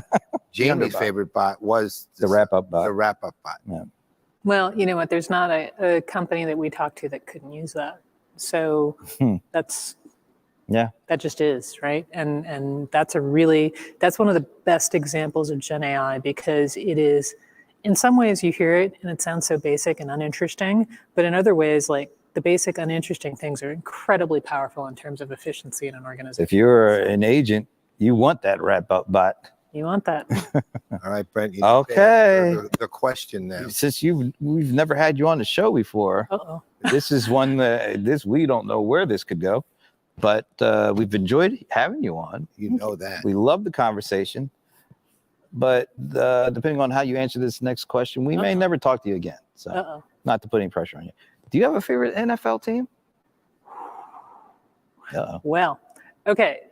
This requires context. Born and raised in Boston. They give you a Red Sox cap when you are born and raised in Boston, but I'd have to say the Pats as a result of that. They are your favorite team? Yes. Well, it's been good knowing you, Yes, Maribel. pleasure having known you, Sorry, but- my friends. I guess I could have gone on we the are Brady going- train and gone elsewhere with that, but you know, I stuck true to the Going cause. to be blocking you on every Yeah. social media channel. Yeah, Dora the Explorer is not my favorite bot No, anymore. so- No, longer. no. You literally gave the Sorry, one my possible friend. wrong answer. Sorry. But we like it happens. anyways. I guess so we'll let it slide, maybe. Yeah, we'll try. Maybe. But we appreciate you coming in and Well, if it helps, I'm really a baseball fan. Does that help? But you're a Red Sox fan, right? Yes. I'm a Yankees fan, so Yeah, doesn't no, really that's help you another out. good one. That's It not doesn't really work. doing No, you but any It good. doesn't do that, anything. that rivalry is kind of not there anymore. I mean, we hate more like the Blue Jays and the Rays. Come on, way- I had to live forever to like win anything on. No, I mean, on the I baseball honestly, side. I never hated the Red Sox. I guess 2004 was a good year. Well, I never hated the Red Sox. there you go. I never did. All right. All right. Well, thanks. Thank for you. All right. joining us. Well, you know, I guess I'll hug you here. I know. The tragedy that it is. We'll see you soon. Thank you. I'll even get walk away music too. How Wow. about that? Nice. That is amazing. Years without crying. Now I want to understand. I'll get it for you. Is he here? I can't. Oh. All right. So we are on to our last guest. That's astonishing. It is. Yeah, it went You're too fast. astonished? Well, I went so fast. I can't believe it. All right. I want to make sure that the Venerable Paul Greenberg has the right title for our next guest. I love titles like this so much. All right. I do. I actually really do. All right. So, what makes this really interesting is I've never met Dan. Well, I shouldn't say I've never met him. I met him briefly once. Okay. Daniel Ziv is the go-to-market strategy VP for Verint, but I do know something about him. In fact, I know two things. One, he loves the Turkish bank. Yeah, And we just two, found that out. He loves wine. We knew And about that. I'm really curious to find out if he also loves whiskey and spirits too, in addition to what go-to-market means to Verint, of course. Well, depending on that picture we saw So- with that big wine rack. Yeah, that's a good one. Presuming he's pretty close to being fully mic'd. Looks like we're going to have to stretch it out. Yeah, Isn't well, we that- can always do that because I am staring at a bottle of wine that we'll be seeing shortly that I am going to question him about. Jamie actually wanted a bottle of wine when he was up. I know. Well, next time we do this, if we're invited back ever Well, again, Yeah, we're in Vegas, so it's right to do. we'll it. make sure that there is one. So I've been I think so he's far. ready. Oh, well, then I'm not going to waffle any further. Come on up, sir. Let's talk All right. wine, Turkish banks, and go to market. Great to meet you. Thanks for joining us. I'm a hugger man. You've now been indoctrinated to the, Yes. the Greenberg hug. All right, listen, we really do. I don't really want to start with the go to market stuff. I really do want to start with the wine. Me too, Okay, and- anytime. We have several photos one of part of your cellar, which hopefully we'll be seeing shortly. 2 of individual bottles. And I actually, when I was looking at the photos on the larger screen, I saw some other bottles you had. Like you had a bottle, for example, of Han. Yes. Well, I haven't seen a bottle of Han, I am not joking, for about 35 years. Okay. I saw Han when it was a You're welcome to young my house, and little winery. we'll break it open And- together. Well, that's will be mutual on both wine and. Are you a spirits guy? Yes, I love cognac. Okay. It's sort of an extension of wine, if you will. Yeah, well, that's fair. And, Did you want them to put the? Yeah, why don't we put up the? Okay, so go to the cellar, the larger one with the cellar. That's the one I'm going to be talking to you about individually because I love duckhorn. Holy God! that bottle was a gift, actually. I haven't. It's a Magnum. You don't even see it there, but yeah. Okay, yeah. So then we start looking at see what's You see the CDs on the left. That's things I care about. What's the right music to go with? Exactly. what I don't think people realize because they can't really see the labels that well from here. But I walked up there so I could see labels, and there's another cellar view like that. You have really, really high quality wines sitting there. I mean, these are like, and some of them, I mean, like the Han is a great example because it just stood right out to me. They're hard to find. Wow. So first of all, I mostly enjoy to drink the wine. Okay. Long time ago, I thought I was going to make wine. Oh, no, I I'm did not a make collector. wine. I Wow. lived in Israel and in New Zealand, but I figures that's too difficult. I'll just be a consumer.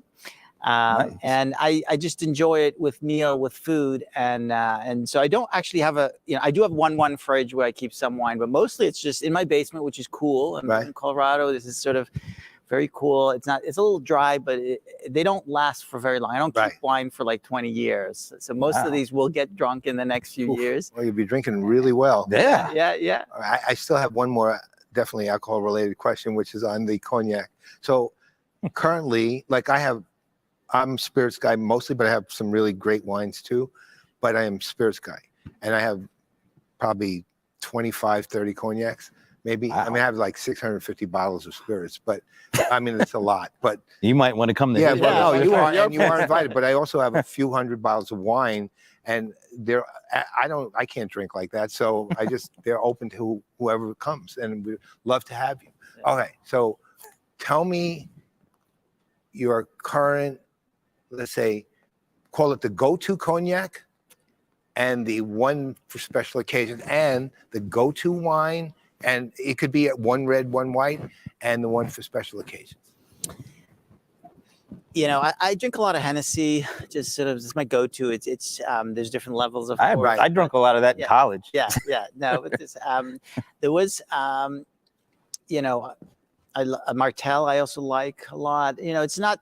I don't. It's not the Louis. I don't spend $5,000 on a bottle. Again, I drink it. After You enjoy a meal. it. I Yeah. enjoy it. It's for enjoyment, and it's. Actually, even with wine, I'm not. I tend to not spend hundreds of dollars. I look for the wine that I really like, that $20, $30, $40 that's drinkable. I don't have to think for. But I do have special occasions. For example, that Magnum bottle. That's a big bottle. So Duckhorn, that's a great wine. Oh my God, it's a great. When you have to have a few people to drink that Magnum, you can't. And my wife doesn't drink, so it's. So that's waiting for guests, but. Justin is another brand I really like, and the blend is actually even better than the Cab, but that's a little pricey. So the Cab is sort of my go-to. Okay. And then special occasion, I'll drink the blend. Which is See, Justin's one I've always heard good things about, but I've never had. So I would recommend it, and it's very I'm accessible. Going to definitely purchase a bottle or two. Yeah. All right. All right. So now we gotten through your go-tos for all your liqueurs. Yeah. Wow, that sounds like F-16 or something. What's your favorite jet? No, I'm Yeah. What's your favorite bot? What's your go-to bot? Because you guys just rolled out a ton of bots. My favorite bot. Who is it? Probably right now would be my the after call work summary bot. Something we actually brought this up like 3 years ago and started playing around with things.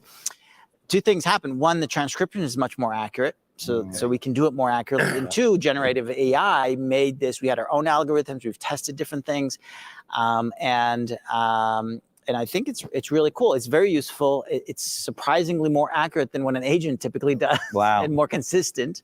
It does save time and also helps the next agent. Right. So that's currently one of my favorite bots. What's his name?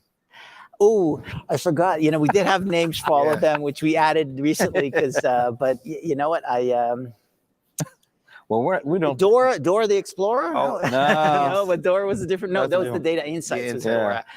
Yeah, I don't know. All right. Well, just to tell you, so we've had Celia on, and then we had Jaime on. Yeah. Celia said Freddie, the basic. yeah, the basic. But Jaime was with you. Yeah. And then we also had Maribel Lopez on, one of the analysts, and she said, Dora the Explorer. yeah, she said Dory. So 2, 1, and 1. So you know, there it is. So tell us a little bit about just the overall approach that Verint is taking to Gen AI. We've been talking with the folks, and we go to a lot of conferences, and most of the conferences that we've been to, it's like standalone, front and center, kind of off to the side, or taking all of the spotlight. Whereas you guys have really, we thought, did a really good job of having it integrated into the story and the platform you already have. Talk a little bit about that. Yeah. So I think what you're hearing, the main message is one, open. Being open is really one thing, and that being all the data shared between applications. I just came in from one of our customer sessions. It was Florida Power and Light that are using speech analytics and desktop and process analytics, and they're using it together. I think the idea and they're bringing data in and they're taking data out. The whole idea of that's what this is about. It's a platform that with a lot of synergy between the applications, with a lot of rich data from the applications the applications generate, bringing data in. I think that's key, and it's a philosophy. It's not just, if you think about, and it's different. By the way, even Verint wasn't always this open. When we deployed on-prem and people had their own, it was still valuable. But the opportunity when you start opening the data and sharing it amongst the different departments, that's also part of the open. Is traditionally analytics was a call center application for improving agents' efficiency and cost reduction. It's still very valuable. But all the use cases that we're talking about is about how to bring that application to the, monitor marketing campaigns, use inferred feedback to replace surveys or to augment surveys, and I think, and that's why actually my role is now expanded to cover go-to-market for analytics, but also for experience management first. So kind of bringing inferred feedback and direct feedback together. And you can't do that if you're working in silos. You can't do that if each application has its own data source and no database. So I'm excited about that. It's not about the next shiny thing. Gen AI is cool, but it's cool because we're bringing it into the platform. We're making it accessible. It's at the fingertips of agents or employees across the enterprise. And it's open. It's sharing the data amongst that. And we're doing it very securely. We have our own instance of OpenAI. So we keep the security and all that intact, but still, I think that's such a big story and big deal, and a different philosophy that differentiates Verint and differentiates our most successful customers. When they take action on this that way, the sky's the limit. So given your title, there's a million ways people look at go-to-market. And in fact, I probably talk to 100 people and get literally 100 different, 98 definitions that are different. 2 people will agree somewhere. But what is your thinking, like your actual framework for go-to-market? I mean, just a general go-to-market. So I've always seen my job, go-to-market is a strategy, it's a strategy role. What do we need to do? Thinking about the future, thinking about the vision. But I've been with Verint for over 20 years, and always I felt I had 2 roles. My most important role was to be very close to our customers and understand what they're doing today and learn from the most successful deployments, from the most successful customers, and also understand their biggest pain points. So I spent at least half of my time throughout my career with customers, making them successful. They're our best salespeople. This event is all about not us telling you what to do, but customers telling other customers how they're successful and other one. So I think that's probably my most important strategic move, is to understand and be close to the customer. The other one is really to understand the technology. So there's a lot of, if you look at go-to-market, that comes from necessarily marketing executives that don't want to get in the weeds of the technology. If you don't understand your Legos, you can't build the castle, right? This is the Legos. Understand what, again, we started exploring Gen AI and summarization a long time ago, before it was really ready for it. But knowing this is coming, knowing when to invest in it and to turn it on. So I have a technology background.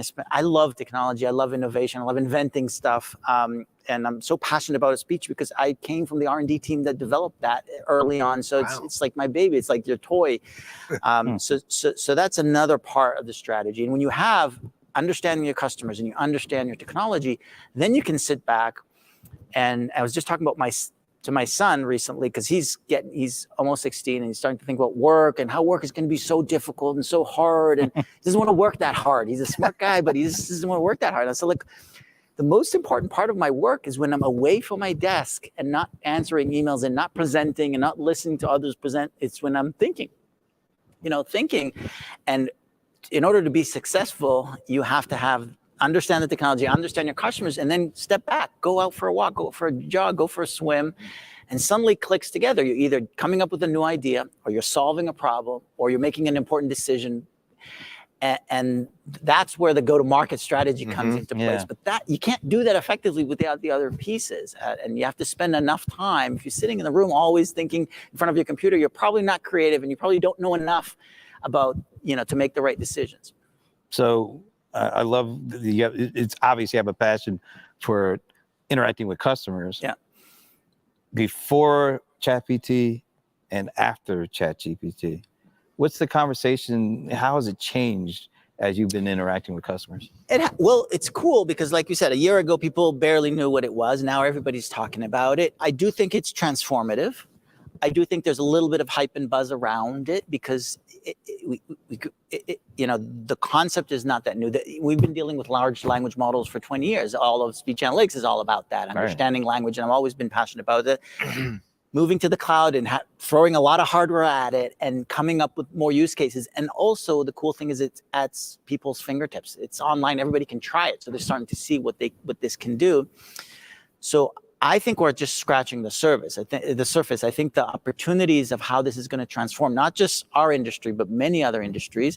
I don't think people should be as scared as some people are. Oh, it's going to replace coders and it's going to replace marketing content. I think it's going to help people be more productive. And if you use the technology effectively, I see, for example, I got into transcription and dictation. I'm a little dyslexic. So I type very slowly, I read slowly, and speech technology helped me become much more productive because I dictate. In fact, my weakness became my strength because I started dictating 20 years ago and people didn't even understand or believe that worked. But I can type an email 3 or 4 times faster than the fastest typist because it's a productivity gain. And I'm not scared of it. You can take weaknesses and turn them into advantages. So mediocre marketing content provider now can use ChatGPT. I was talking to my nephew. He says he's a counselor in a camp. He uses it every day. He wants an outline for a course. He asks, he gets it, and then he adjusts it. He uses his knowledge and his thinking, but he has something to start with. So he's just more productive. I think that's how to look at it. Is all this stuff is like goodies that you just take and build your own, but you cook the meal, but you got new ingredients and fresh ingredients. Yeah, you're the sous chef, but you're getting all these things, more tools to use. So I think it's transformative. I think it's exciting. The fact that so many people are excited about it is great. I think we'll see a lot more. But again, there's still a lot of work to be done. Humans will still have to be involved in a lot of stuff. We're just going to have better tools.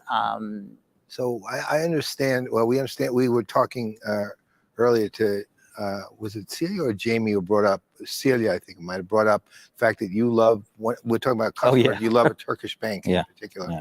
A Turkish bank? Yeah. Yes. Well, I couldn't catch the name. Deniz Bank. They're a large Turkish bank. They're actually here. They presented at Engage last year. Yeah. And first of all, this is, again, one of my joys is I went to Turkey and I met with them early on. And Turkey's it's not our #1 market, right? You wouldn't think, but they really phenomenal. That's amazing. Yeah, no, but it's enough. And I spent, before COVID, I spent about half my time across Asia Pacific, which is most of the world, and seeing these technologies deployed in Japan, in Korea, in India, in Singapore. And we'll have a presentation from Singapore tomorrow. Fantastic presentation from a government organization that's using speech analytics phenomenally. Wow. Sometimes these countries that don't have access to the technology firsthand, because speech was launched first in English and all the English-speaking countries. When they get it, they're so hungry for it, they utilize it better than anybody else. Wow. So this case study is phenomenal, how they improved sales and improved compliance and reduced agent turnover using speech analytics and real-time agent assist and DPA and AQM. So I love that story, and just seeing it come from Turkish where you wouldn't expect, and it's a difficult language, by the way. It's a unique language with unique characters. It's not, some of the challenges with language models are because each language has some unique characteristics. So that was my my love for the plus I love Turkish food. So going there was fun. Are you seeing faster adoption rates of some of these things that we've been talking about outside of the US? Yes. First of all, speech technology and language, we've deployed it in 80 languages and dialects and all these countries. So it's definitely a global phenomenon. When we started, there were a handful of companies doing something like this, mostly only in English. Now there's probably 100 companies around the world. And there's some countries that specialize in one language and one dialect or one vertical. So definitely an adoption of, it's even hard to quantify how many types of deployments around language and speech recognition and unstructured data there are. Definitely a global phenomenon. English is still the dominant language because you do it once and then deploy it in many countries, and it's by far the biggest market, but it's no longer an English only. And even if you see the big players like Amazon and Google and Microsoft, when they launch something, they immediately think of other languages as well. They can't just think that something's only going to work in English. Yeah. So definitely Nice adoption across the world. So earlier you happened to mention that the way you put it was you love inventing things. Yes. So have you, aside from stuff you've done here, Yes. what have you invented? So first of all, I think on a daily basis, I love cooking. That's inventing a meal and you're eating right. it. So anything that's inventive and creative, I love. And I've done, first of all, Verint was one of the pioneers of speech analytics. We sort of invented it. We were not the only ones, but definitely very early on to commercialize. And by the way, nobody really believed in speech analytics for the contact center. They're just trying to reduce costs. They're not investing in technology. That was 20 plus years ago. Seems so natural. Now it seems obvious, and the insights were, so we believed in it, we invented it, and we built the market together with a few others. But I think that was definitely one of the key achievements. But prior to that, I worked for a company that are called Impressed Technologies. I actually invented the name Impressed, which is M and then Pressed. Early on, it was about mobile internet and using voice recognition for when the phones weren't good enough for mobile internet, using voice or text to navigate the internet through your phone. When I left, they transformed the business, and they ended up inventing. So I wasn't the inventor of this next thing, but they actually built the mission and control for the Iron Dome system, which is, if you're familiar with that, that prevented a lot of wars and saved a lot of lives. And Holy cow! So that's I was part of the team who built that, but that was definitely a big deal. Well, go back to the cooking for a minute. Yes. So are you a creative chef, or are you more the really good at following the recipe and even maybe tweaking the recipe? So my usually, first of all, I have my own recipes that I like to do repeatedly. When I get something right and I know I like it, I'll do it. But usually I'll start with a recipe, like I have Julia Child's cookbook about French cooking and a lot of Asian. I love Asian food. It's Japanese. So I'll look at it and I'll try to understand it. So first time I might do it, follow the rules and see how it works. Kind of like making wine, right? Figure it out and then add the art to it. And then, well, I don't have that ingredient, but I have this ingredient. They're both green. They should work, So, and that's what the fun part about it is, what do I have in the fridge? What leftovers we have, and how can we cook something up that's based on some kind of a recipe? My wife's like exactly that. I used to cook by the cookbook. I was good with following the recipe. I wasn't good at anything else. And I would do these complicated things. Like I remember I once did a cranberry onion confit, right? But I was following a recipe. I once did a roast beef with 100 cloves of garlic, right? Things like that. And it was kind of a beef Wellington-ish thing, like those things. But I was following a recipe. She's like you. What's in the fridge? I'll make it into something that I personally become really happy to eat. And the same with you and your family. But you need the basis. You need some recipes to be able to create. Like my son when he was young, we have a lot of spices at home. So he'd pull the spice and he'd smell all these things, and he would make what we called goo. He just put everything in a pot, and it was obviously disgusting. Couldn't eat it, but just being creative is not enough. If you don't have a basis of he wants to make goo. Nothing like sitting down on a You fresh probably plate of goo. put it in the bottle and market it. It would do well. Yeah, I'm gonna get away from the goo for this next question. So hard to get away from the goo. So, what do you want folks to walk away with that are attending the conference? What are a couple of things do you want them to walk away with? And then, well, answer that. And I got another one I want to ask you. So I think a few themes. One is maybe the biggest theme of this event is open. And being open, it's true in life, and it's true in the work environment and in customer experience, is what can you open up? What have you been doing so far that was closed, whether it's a department, a team, data, an application? Think about how you can open up. By the way, that's one of the, again, I used to do some consulting for creative thinking and innovation, and there's a lot of these mind tricks of how to open up your mind and think about it differently. And just think about that word and how you can apply open to your organization, to your teams, to your life. So that's one thing I think, just walk away. It's one of the themes of what open CCAS really means, and we talked a lot about that. Dan talked about it this morning, and it's open across dimensions. It's not just that we can use any telephony or any set of best-of-breed applications. It's really, just take that word and think about it and how you can apply openness to your life. Okay. I think the second, and part of that is really specifically around, again, customer experience and analytics. Think about how you're collecting feedback from your customers. How do you listen to your customers today? How you can expand that, and who should know about your customers. Like I said, a big part of my job is listening and even working and building relationships with our customers. That's where I draw my inspiration from. And when I'm so happy when I see it deployed, think about how you listen to your customers and how you can change and open it up so others can listen too. And maybe you don't have to ask so many questions. When you have a relationship with your customer, you don't have to ask. Think about a conversation we're having, and then after the conversation, we'll send you a survey. So what did you guys talk about? It's like, we just talked about it. Exactly. Yeah, did you listen to what I said? Don't ask me a question. We just had that conversation. So that's all this idea of inferred feedback. Are you leveraging all the inferred feedback sources of your customers? Are you applying the right analysis? Are you acting on it? Especially, I would say, if you're going to ask a question, don't ask it if you don't want to hear the answer or able to act on it. Right. And when I submit a survey, I expect somebody to read it and do something about it. Otherwise, I don't want to waste my time, and I don't want to waste their time. Right. So are you acting on that insight? Who else needs to hear it? Who else needs to act on it? How do you build that into the workflow? Again, it's about having an open strategy, a CX automation strategy that's open, that listens across channels, that acts where it's appropriate. Don't wait resources. If you can't act, then do something else that you can do. I mean, just focus on what is actionable. Can you build into that workflow?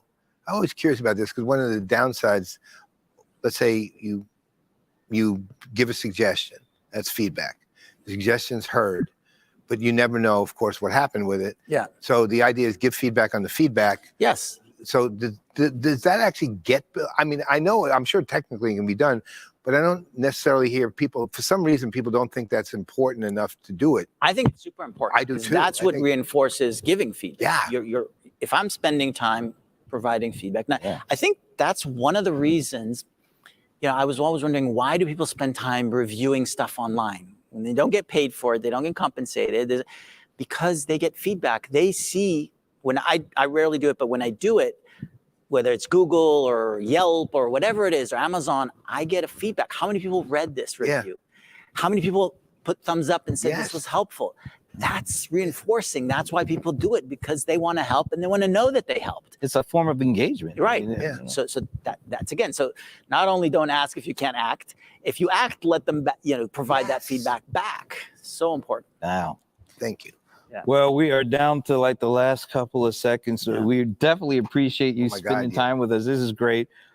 But we have one last question to ask. Yeah. And as great as this conversation has been, the wrong answer means we will never talk to you again. So not to put any pressure on you. Now that I know he has so much cognac, that's going to be I know, that's right. risky answer. There's a potential man cave invite that could go away. That's right. There, unless this question's answered wrong. All right. So do you have a favorite NFL team? Well, first of all, I live in Colorado. So first of all, let's switch to NBA for yesterday. Okay. The Nuggets. Congratulations. Yes. Congratulations. First time in history. I was rooting for you. Yeah. It was amazing. And I couldn't watch the whole game. I watched the last 4 minutes with my colleague. He's from Miami. So. Oh my God. Did you at least buy the beer afterwards? I did buy him a wine. But obviously, I would say today probably the Broncos. I did watch them win the NFL, and they were a great team. They haven't done so well recently, but it's still, I felt, I'm not originally from Colorado. I moved there about 13 years ago, but I love the place and I love the people. And it would have to be the Broncos. That's a perfectly answer. fine answer. Right. There's only one wrong answer, and that wasn't it. Okay. Now, if you're a Patriots fan, That's the wrong. no trip to the man cave. I'm originally from Boston, but I didn't. No, if I you didn't said say that. Patriots, you were doomed. Yeah, no man cave. Now, But you're as okay a now. result of that, you come to the man cave. You come to my house, Done. Tennessee Paradise. Wait, where are you? I'm in Manassas, Virginia. It's outside of fantastic. DC. So all you have to do, making a trip to DC when you're going to market somewhere, and I'll do it. and come on over, and I will take you to Tremors on Main Restaurant, which is one of the great restaurants in the DC metro area. And then we'll go to my house. And if you like Hennessy, I have Hennessy Paradise. So Fantastic. And on that note, Yeah. thanks so much for joining us. Thank you. It's been great. Pleasure. Absolutely. it was. Yeah. Thank you. Thanks for being Even got some walk-off music for Yeah. you. That's right. here. All right. All right. I That's- believe that's it, huh? Yeah, I don't know what we're supposed to do now. No, we Do do our our little ending, you know.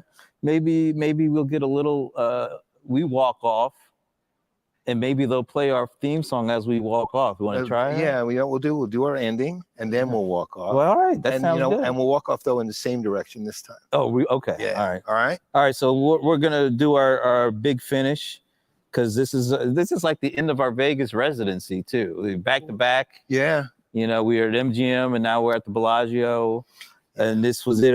What'd you think? I think it was great. Oh my God. I can't say. Let's say this. I loved what we did.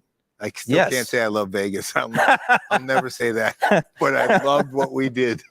We talked to some great folks. Oh my God. Yeah. it's All the been way great. throughout. And this today, the 4 folks we just spoke with were awesome, each in their own way. And overall, 3 of them, Verint, and of course, our buddy Maribel Lopez was just an awesome analyst. And, every time it's funny because I don't see her that much, but I listen to her speak and I realize, damn, she's way smarter than I am.